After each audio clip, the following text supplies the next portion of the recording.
बिस्मिल्लाहिर्रहमानिर्रहीम। अस्सलाम वालेकुम। आज हम वेक्टर डिफरेंशियल ऑपरेटर डेल को डिस्कस करने जा रहे हैं। हमारे पास जो वेक्टर डिफरेंशियल ऑपरेटर डेल है उसका सिंबल कुछ इस तरह से होता है, और उसको अगर आप मैथमेटिकली डिफाइन करना चाहें तो आप उसको इस तरह से करेंगे कि del is equal to del by del x I plus del by del Y J plus del by del जी के। और आई जे के ये आपके पास ऑब्वियसली यूनिट वेक्टर्स हैं, तो आप इनको इस तरह से i into del by del x plus j into del by del y plus k into del by del z, इस तरह से भी आप इसको लिख सकते हैं। सो अब ये जो हमारे पास वेक्टर ऑपरेटर होता है, ये वेक्टर ऑपरेटर होता है, ये हमारे पास ऑर्डिनरी वेक्टर्स की ही तरह की तकरीबन तमाम प्रॉपर्टीज जो होती हैं उनको ये ओबे करता है। तो उसके बाद अगर आप इसको कहें तो ये डिफरेंट तरह से वेक्टर्स के ऊपर आप जब आप इसको अप्लाई करते हैं तो हमारे पास डिफरेंट उसकी आपके पास प्रोसेसेस हैं और डिफरेंट नाम हैं। लेट्स से कि अगर यही आप इसको अप्लाई कर रहे हैं, उनको हम नाम नाम हमारे पास ग्रेडियंट, डाइवर्जेंस और कर्ल होता है, इसी ऑपरेटर को डिफरेंट अंदाज से अप्लाई करने के बाद लेट्स से कि अगर आपके पास जो ये ऑपरेटर है, डेल ऑपरेटर है, ये अप्लाई हो रहा है किसी स्केलर के ऊपर, तो आप इसको ग्रेडियंट का नाम देंगे। और क्योंकि ये एक वेक्टर ऑपरेटर है और अगर आप किसी वेक्टर के साथ इसको के ऊपर इसको अप्लाई कर रहे हैं, उसको मल्टीप्लाई करवा रहे हैं, तो या ये डॉट प्रोडक्ट होगी वेक्टर दूसरे वेक्टर के साथ, या ये हमारे पास क्रॉस प्रोडक्ट होगी। और अगर वेक्टर के साथ ये डॉट प्रोडक्ट हुई तो ये डाइवर्जेंस हो जाएगा, और अगर ये क्रॉस प्रोडक्ट ये होती है डेल ऑपरेटर की किसी दूसरे वेक्टर के साथ, तो ये हमारे पास कर्ल हो जाएगा। और इस ऑपरेटर को आप जो है वो नेबुला नेबुला के नाम से भी जो है वो डिनोट करते हैं। ये इसका जो आप इसको एक्चुअल जो इसका नेम है that is nebula. Okay, so the gradient की अगर बात करें तो लेट्स से कि आपके पास जो फाई है वो एक डिफरेंशिएबल स्केलर है जो कि डिपेंड कर रहा है आपके पास एक्स वाई और जी के ऊपर। So in certain region of space, so phi defines a differentiable scalar field, तो आप इसको एक डिफरेंशिएबल स्केलर फील्ड का नाम भी दे सकते हैं। अगर आप इसके ऊपर ये नेबुला ऑपरेटर, ये डेल ऑपरेटर आप अप्लाई करते हैं तो उसको आप ग्रेड फाई भी कह सकते हैं, और इसको आप ग्रेडियंट कहते हैं, ग्रेडियंट ऑफ फाई। और you can see that gradient of scalar field, differentiable scalar field. तो आप डेल फाई जब आप इसको करेंगे तो इस तरह से कुछ इसको लिखेंगे, और ये जो फाई होगा इसको आप del by del x, del by del Y, del by del z आप इस फाई के ऊपर अप्लाई करेंगे, तो इस तरह से ये ऑपरेटर आपके पास वर्क करेगा और इस तरह से आपको मिल जाएगा। ये आप इंशाल्लाह नेक्स्ट एग्जांपल्स में हम इसको करते हैं तो हमें और अच्छे अंदाज से क्लियर हो जाएगा। उसके बाद अगर आप बात करें तो हमारे पास del phi, the component del phi in the direction of unit vector given by del phi dot a and is called the directional derivative of phi in the direction of a। अगर आप इसको कुछ इस तरह से del phi dot a लिखते हैं तो ये आपके पास इसको आप डायरेक्शनल डेरिवेटिव ऑफ phi कह सकते हैं in the direction of a। उसके बाद अगर आप बात करें change of phi at x Y z in the direction of a, और फिजिकली अगर आप इसको कहें तो आपके पास जो फाई है वो चेंज हो रहा है ए की डायरेक्शन में। इसको ये जो डेल फाई डॉट ए है, इसको अगर आप फिजिकली बताना चाहें तो आप कह सकते हैं कि this is the rate of change of phi at x Y Z at that point in the direction of a.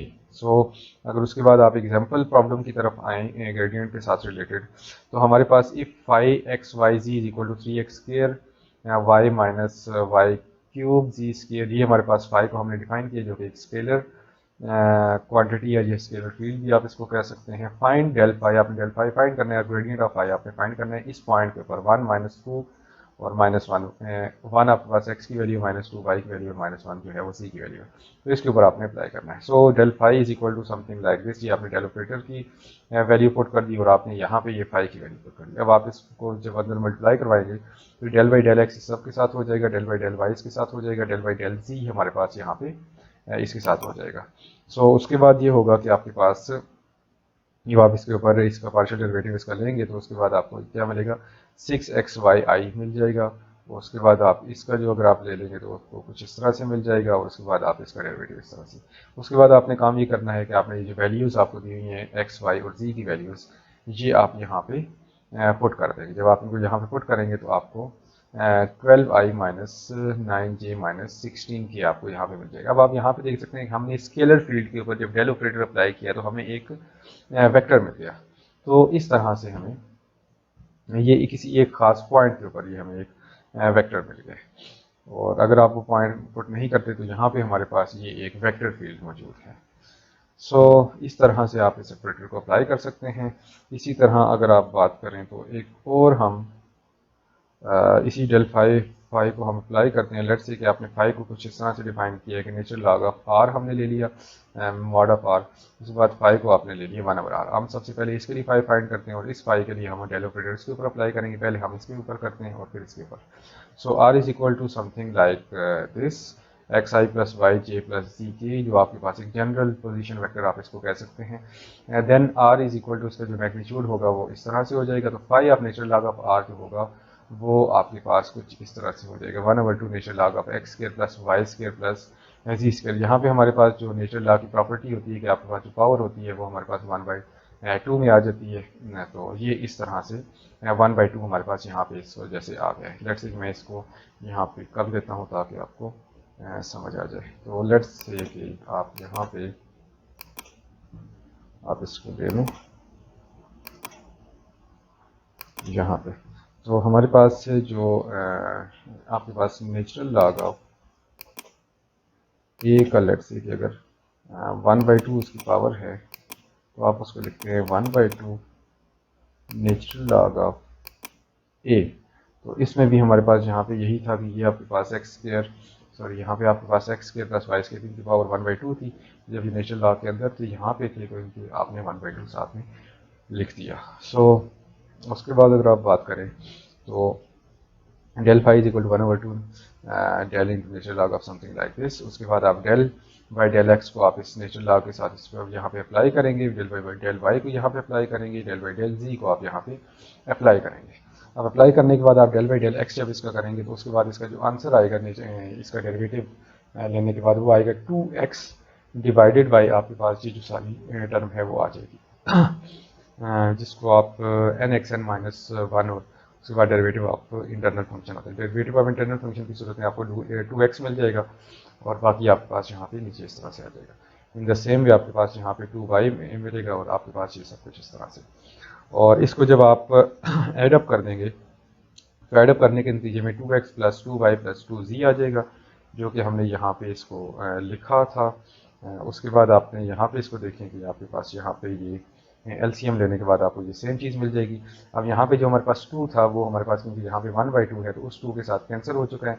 और ये चीज़ अगर आप देखें तो ये चीज़ हमारे पास जो है वो आर की वैल्यू है जो हमने यहाँ पे डिफाइन की है। और ये हमारे पास जो है ये आप इसको कह सकते हैं कि ये हमारे पास आर स्क्वायर की वैल्यू है, जो कि इसका यहाँ पे आप इसको दे सकते हैं आर इसका मैग्नीट्यूड के तौर पे आप इसको दे सकते हैं। तो ये आपके पास आर स्क्वायर की वैल्यू, क्योंकि आपके पास आर की वैल्यू ये है तो इसका स्क्वायर लेंगे तो स्क्वायर रूट कैंसिल हो जाएगा। यहाँ पे स्क्वायर रूट नहीं लेते, ये आर स्क्वायर की वैल्यू। तो आर और आर स्क्वायर हमारे पास इसका यहाँ पे आंसर आ जाएगा। उसके बाद अगर आप यहाँ पे देखें तो डेल फाई है 1/r, इसके ऊपर हमने इसको अप्लाई करना है। सो हमने यहाँ पे आर की वैल्यू पुट कर दी और उसके बाद डेल और आर को जब ऊपर लेके गए तो हमारे पास कुछ इस तरह से ये चीज़ आ गई। आप डेल बाई डेल एक्स आप इसके ऊपर करेंगे, डेल बाई डेल वाई इसके साथ करेंगे और डेल बाई डेल सी हमने इसके साथ इसके ऊपर अप्लाई कर दिया। सो अगर आप इसका डेरिवेटिव लेने की कोशिश करें तो हमारे पास कुछ डेरिवेटिव इस तरह से आ जाएगा। 2x हमारे पास इंटरनल फंक्शन का डेरिवेटिव है और जो हमारे पास ये पूरा फंक्शन है इसका डेरिवेटिव इस तरह से आ जाएगा। सो इन द सेम वे आपके पास y के लिए भी डेरिवेटिव आ जाएगा और c के लिए भी हमारे पास इसका डेरिवेटिव आ जाएगा। उसके बाद अगर आप देखें तो आप माइनस एक्स आई माइनस वाई जी माइनस जी के ये आपके पास यहाँ पे देखिए -2x है, -2y है, -2z है और हर एक के साथ 1/2 भी है। तो ये हर एक का जो 2 है वो 2 के साथ डिवाइड बाई 2 के साथ कैंसिल हो जाएगा। तो हमारे पास ये -x आई माइनस वाई जी माइनस जी के हमारे पास यहाँ पे रह जाएगा। उसके बाद अगर आप यहाँ पे देखें तो X square plus Y square plus जी स्क्वायर होल 3/2, तो ये आपके पास आर की क्यूब का जो है वैल्यू बनती है और ये हमारे पास आर है। तो इसका आंसर जो है वो हमारे पास कुछ इस तरह से आ जाएगा। इसी तरह से अगर आप एक और एग्जांपल को देखना चाहें तो आपके पास यहाँ पे डेल आर एन है is equal to n r की पावर n-2 और साथ में आपके पास आर मल्टीप्लाई हो रहा है।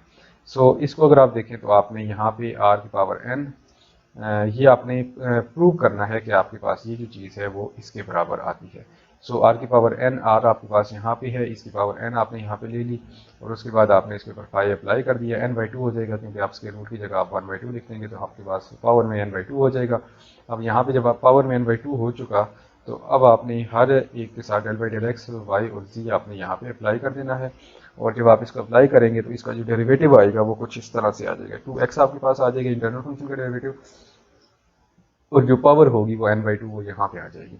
सो टू टू फिर हमारे पास यहाँ पे कैंसिल होगा। इन द सेम वे यहाँ पे इंटरनल फंक्शन का डेरिवेटिव टू वाई आता है और यहाँ पे इंटरनल फंक्शन का डेरिवेटिव टू जी आता है।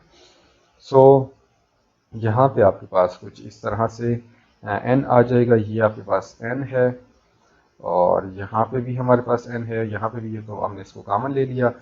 n divided by two minus one, n divide by two minus one यहाँ पे भी है, टू माइनस वन यहाँ पे भी है और टू माइनस वन यहाँ पे भी। अब आपने ये बात याद रखनी कि ये टू माइनस वन नहीं है, n डिवाइड बाई टू और इसके साथ ये माइनस वन है। मैं इसको यहाँ पे थोड़ा सा क्योंकि कन्फ्यूजन क्रिएट करेगा तो मैं इसको लिख देता हूँ। ये आपके पास कुछ इस तरह से है, n डिवाइडेड बाई टू, ठीक है, और उसके बाद माइनस वन, मतलब कि n डिवाइड बाई टू में से आप माइनस वन कर रहे हैं। इस तरह से इस चीज़ को आपने देखना है। सो ये इस तरह से है। ओके, सो यहाँ पे कुछ इस तरह से आपको मिल गया। उसके बाद अगर आप यहाँ पे देखें तो ये इस तरह से करने के बाद ये जो एक्स आई प्लस वाई जे प्लस जी ये था, एक्स वाई और जी, इसमें से आपने इस सारे को जो है वो कॉमन ले लिया तो ये यहाँ पे आ गया था।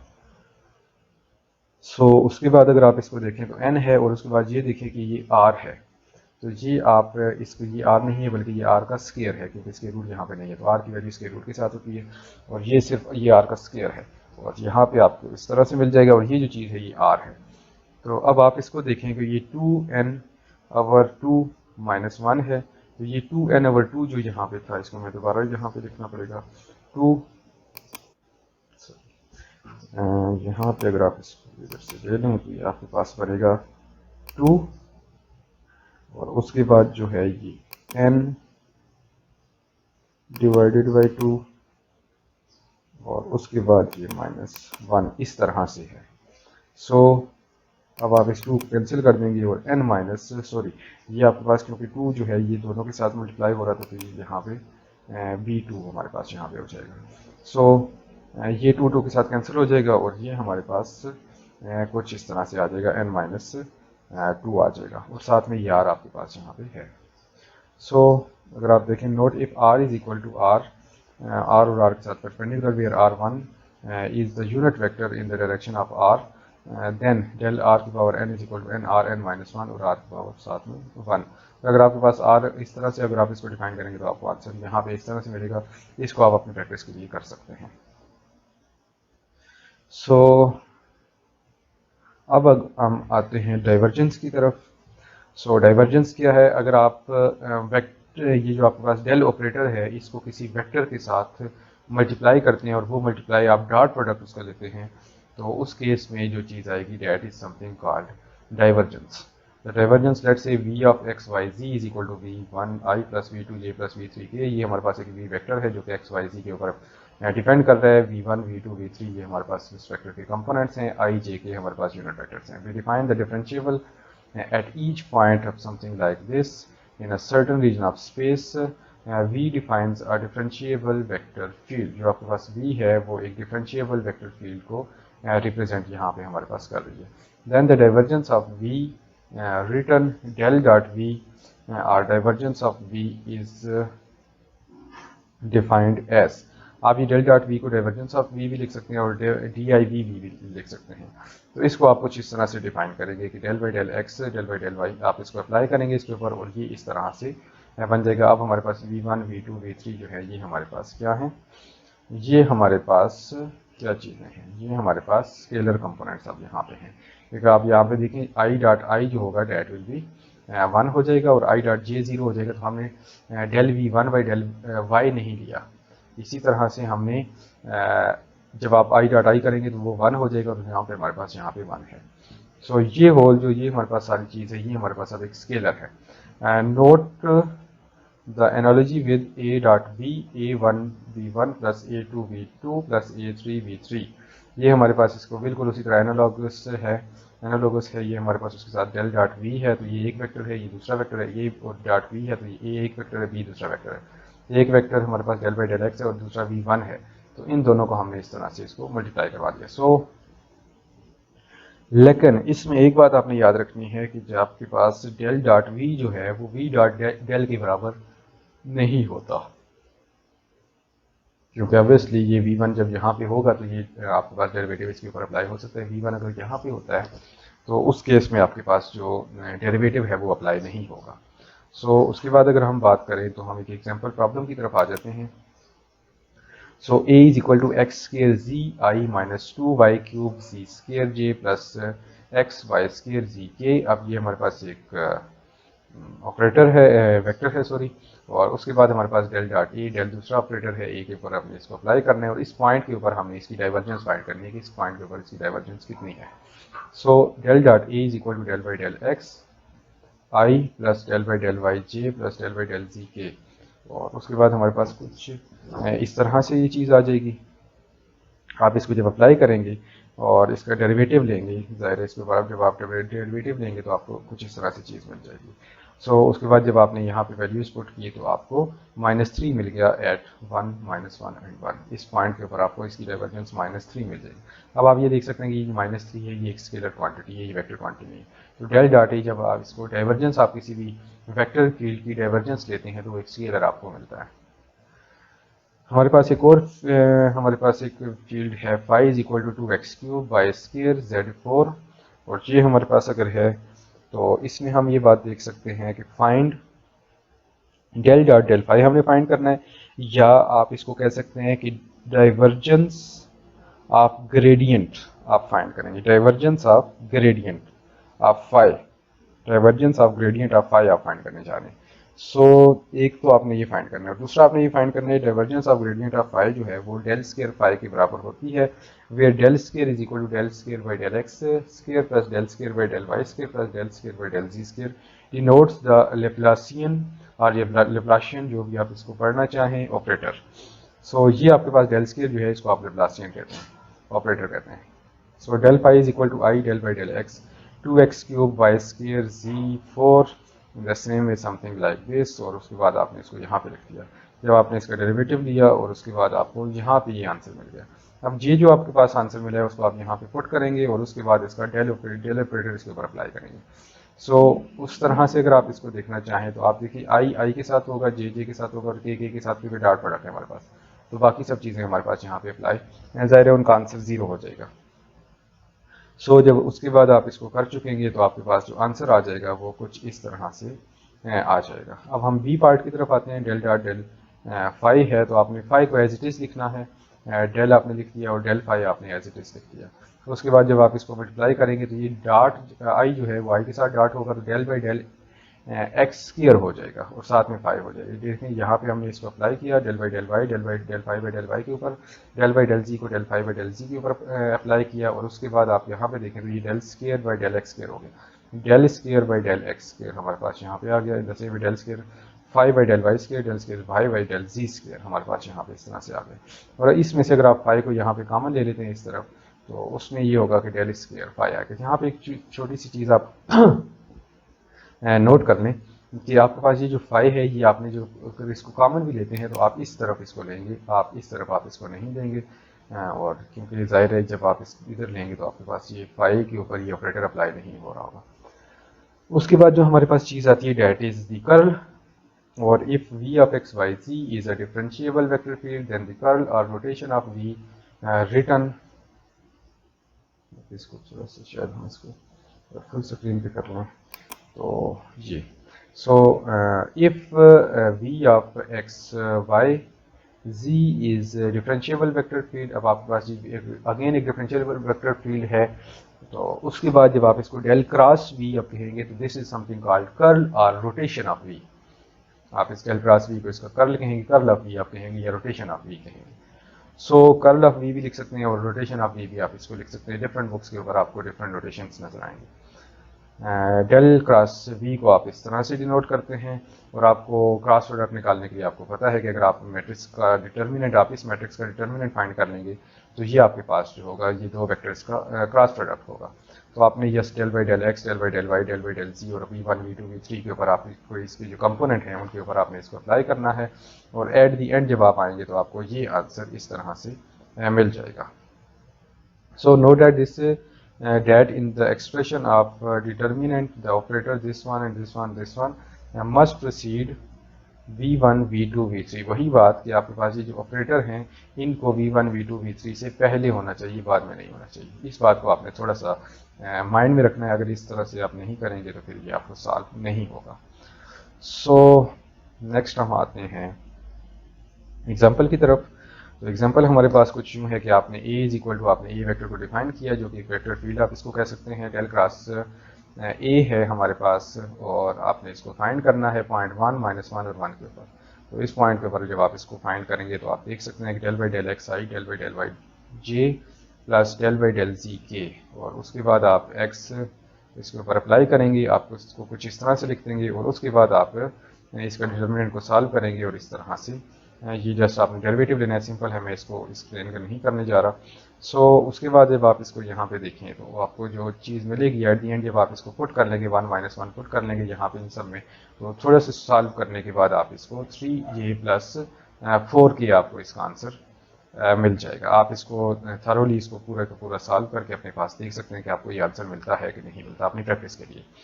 सो नेक्स्ट हमारे पास एक और एग्जांपल है, हम इसको भी देख लेते हैं जल्दी से। Del dot a cross r if del cross A is equal to 0 then a is equal to a1 a2 a3 और इसके कंपोनेंट्स लिख दिए। आर के भी हमने यहाँ पे इसको वैल्यू लिख दी। पोजीशन वेक्टर जो है जनरल पोजीशन वेक्टर आप इसको लिखते हैं। अब सबसे पहले आपने ये काम करना है कि ए क्रॉस आर आपने फाइंड करना है जो कि आप यहाँ पे फाइंड कर सकते हैं जिसका आंसर आपको यहाँ पे मिल जाएगा। उसके बाद इसी आंसर के साथ आपने डॉट करना है डेल ऑपरेटर को, मतलब उसकी आपने डाइवर्जेंस फाइंड करनी है। डाइवर्जेंस, अब आप इस चीज़ को आप कह सकते हैं कि डाइवर्जेंस आप यू कैन से कि इसको कर्ल तो नहीं कह सकते लेकिन आप इसको जस्ट आप कह सकते हैं divergence of this vector a cross r vector if del cross A is equal to 0। अच्छा, ये हमारे पास एक कंडीशन भी है, देखते हैं आप इस कंडीशन को किस तरह से अप्लाई करते हैं। सो अब आप यहाँ पे अगर आएँ तो डेल बाई डेल एक्स आपको यहाँ पे मिल जाएगा। उसके बाद आपको जस्ट इस चीज़ को आपने यहाँ पे अप्लाई कर देना है क्योंकि आपके पास ये डेल डॉट है तो आपके पास जस्ट इसका जो डेल बाई डेल एक्स होगा वो ही आपके पास आई के ऊपर अप्लाई होगा। डेल बाई डेल वाई जो होगा वो जे के ऊपर और डेल बाई डेल जी हमारे पास के ऊपर, जिस तरह हम ऊपर एग्जाम्पल में कर चुके हैं कि आई डॉट जे जो होगा वो 0 हो जाता है। सो आप कुछ इसको इस तरह से लिख देंगे और थोड़ा सा अगर आप इसको सिंप्लीफाई करेंगे तो आपको कुछ इस तरह से ये चीज़ मिल जाएगी। और उसके बाद आप इसको मज़ीद सिंप्लीफाई कर देंगे तो थोड़ा सा सिंप्लीफिकेशन के बाद आपको एक्स आई प्लस वाई जे प्लस जी के आपको यहाँ पे मिल जाएगा। और उसके बाद ये आप देखें तो ये इसका डॉट है। सो इस तरह से अब आपने यहाँ पे इसको इस तरह से सॉल्व कर लिया और उसके बाद आपने ये देखा कि आर डॉट, ये आपके पास आर है, ये आपके पास डॉट है और डेल क्रॉस ए है, उसके बाद इज इक्वल टू आर और कर्ल ऑफ ए आप इसको कह सकते हैं। और अगर आपके पास del cross A is equal to 0 हो जाए तो आपके पास दिस रिड्यूसेस टू 0, तो ये आपके पास फुल जो है ये आपके पास जो इसका आंसर आ जाएगा that will be equal to 0। हमने यहाँ पे ये थोड़ी सी कोई प्रॉब्लम नहीं है, हमने थोड़ी सी मॉडिफिकेशन की है हमने यहाँ पे, और हमने अपने थोड़े से कुछ रूल्स जो हैं उनको यूज़ किया है जो आपके पास डॉट के और डॉट के जो रूल्स हैं उनको यूज़ करके हमने यहाँ से जो है एक्स वाई जी को हमने कॉमन ले लिया। मसलन अब आपने यहाँ पे ये काम किया है कि जब आप इसको सॉल्व करेंगे, जब आप इस स्टेप को सॉल्व करेंगे तो आपको ये जो स्टेप है ये दोबारा मिल जाएगा इससे ऊपर वाला स्टेप। सो ये है कि आपने यहाँ पे क्योंकि 1 था एक्स के साथ, यहाँ पे हमारे पास जो था वो 1 था, लिहाजा हमने उस 1 को आई डॉट आई का नाम दे दिया है। हमने यहाँ पे जो x के साथ था, यहाँ पे जो था, हमने उसको आई डॉट आई का नाम दे दिया। तो अब हमारे पास यहाँ पे 2 आई थे, एक आई को हमने यहाँ पे इसके साथ रखा और एक आई को हमने बतौर x यहाँ पे हमने कॉमन ले लिया। इसी तरह हमने जो हमारे पास यहाँ पे j था उसको हमने 1 जो था उसको हमने j डॉट j का नाम दिया और उसको कॉमन लेके, और इस तरह से हमने इसको सॉल्व कर लिया है। तो आप इसको ज़रा इसको जब आप सॉल्वली सॉल्व करेंगे तो आपको इस चीज़ का आइडिया हो जाएगा। और अगर आप इस स्टेप से इस स्टेप पे नहीं जा पा रहे तो आप इस तरह से करें कि ये जो आपके पास सेकंड लास्ट स्टेप है इसको सॉल्व करें और आपको एट दी एंड ये आंसर मिल जाएगा।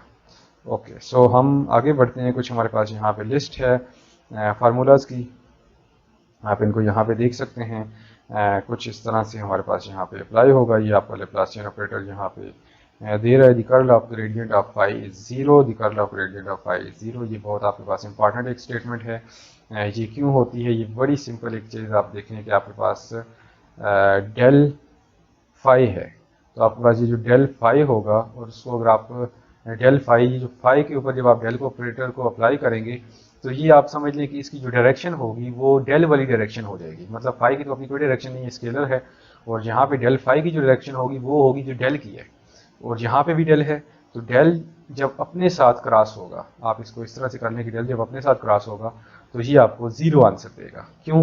क्योंकि दोनों की डायरेक्शन सेम है, और जो जिन दो वेक्टर्स की डायरेक्शन सेम होती है, और ये तो है ही एक ही वेक्टर, तो इसकी डायरेक्शन सेम होनी ही है। तो जो दो वेक्टर्स की डायरेक्शन सेम होती है, तो डायरेक्शन सेम की केस में आपके पास जो कर्ल होता है, जो क्रॉस प्रोडक्ट होता है, वो 0 हो जाता है। सो एक और चीज़ है, divergence of the curl is always 0। अब डाइवर्जेंस ऑफ द कर्ल क्यों 0 है? अब वही बात कि डेल क्रॉस ए जब आप करेंगे तो ये एक चीज़ आ जाएगी, और आपके पास यहाँ पे डेल है। अब ये जो डेल क्रॉस ए करने से जो आपको आंसर मिलेगा वो डेल के भी परपेंडिकुलर होगा और ए के भी परपेंडिकुलर होगा।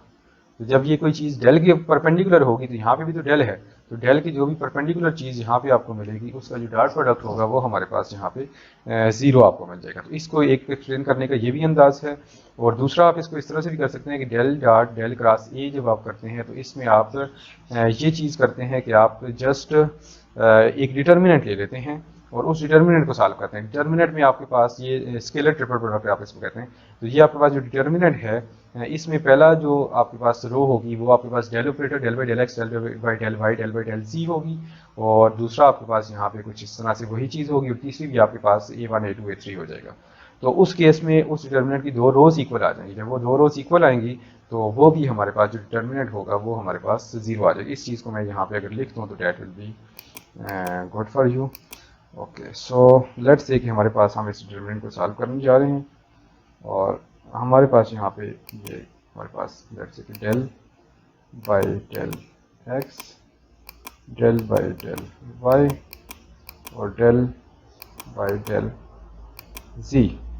इसी तरह से अगर आप इसको देखें तो आपके पास यहाँ पे ये दूसरा डेल है, डेल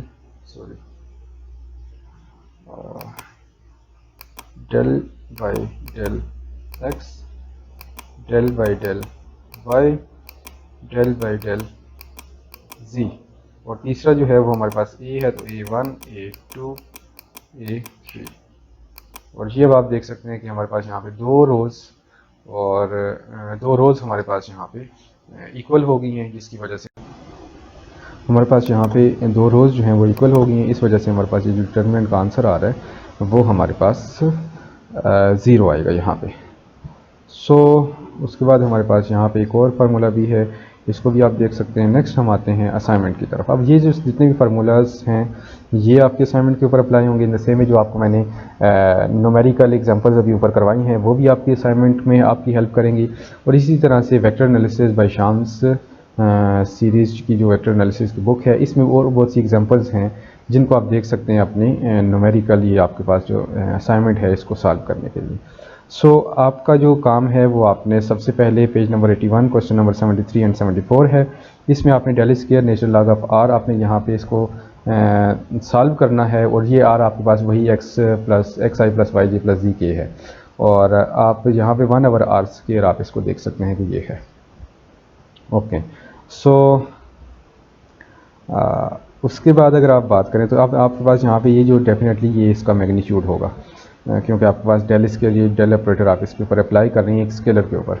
सो 1/r स्क्वायर हमारे पास इसका आंसर आएगा। आप इसको चेक कीजिएगा कि ये आंसर आता है कि नहीं। वैसे में डेल स्क्वायर r की पावर n है, और ये आपके पास r उसका मैग्नीट्यूड होगा क्योंकि डेल स्क्वायर आप इस स्केलर के ऊपर अप्लाई कर रहे हैं।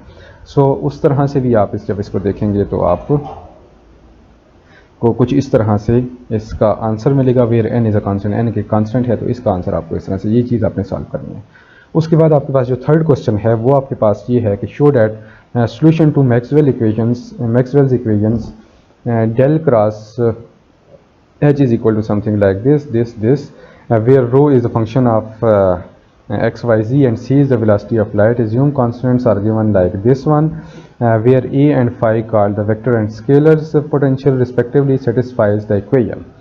अब आपके पास ये है कि आपने देखना है कि आपके पास ये जो आपके पास मैक्सवेल इक्वेशंस के सॉल्यूशंस हैं वो इन इक्वेशंस को जो है वो क्या कर रही हैं, आपके पास सेटिस्फाई कर रही हैं। आपके पास ये देखिए कि ये ई की वैल्यू आपको दी हुई है, एच की वैल्यू आपको यहाँ पे दी हुई है। इन द सेम वे आपने इन सब चीज़ों को पुट करके और ये देखना है कि ये जो सारे आपके पास ऊपर सॉल्यूशन है ये इन इक्वेशंस को सेटिस्फाई कर रहे हैं। ठीक है, ये आपके पास जो मैक्सवेल इक्वेशंस हैं उनके ये आपके पास सॉल्यूशंस हैं। सो इस एग्जांपल को भी आप सॉल्व करने की कोशिश करें और देखें कि आपके किस तरह से होते हैं। अगर आपको ये इक्वेशन सॉल्व नहीं होती तो आप इसके लिए इलेक्ट्रोडायनेमिक CD की जो बुक है उसको आप फॉलो कर सकते हैं। उसमें एन मुमकिन है कि ये चीज़ें आपको सॉल्व मिल जाएं। अगर सॉल्व नहीं भी मिलती तो आपको इस असाइनमेंट ये जो 107 जो है आपको क्वेश्चन, इसका आपको वहाँ पे क्लू मिल जाएगा। सो आप इसको सॉल्व कीजिए और उसके बाद मुझे इसको सेंड करने का इंशाल्लाह तरीका मैं आपको बाद में बता दूंगा कि किस तरह से आपने इसको मुझे सेंड करना है। अब तक की वीडियो के लिए इतना ही। इंशाल्लाह नेक्स्ट वीडियो में हम जो बात करेंगे वो हमारी होगी इंटीग्रल्स के ऊपर, वेक्टर इंटीग्रल्स के ऊपर हम बात करेंगे। So thank you so much for watching.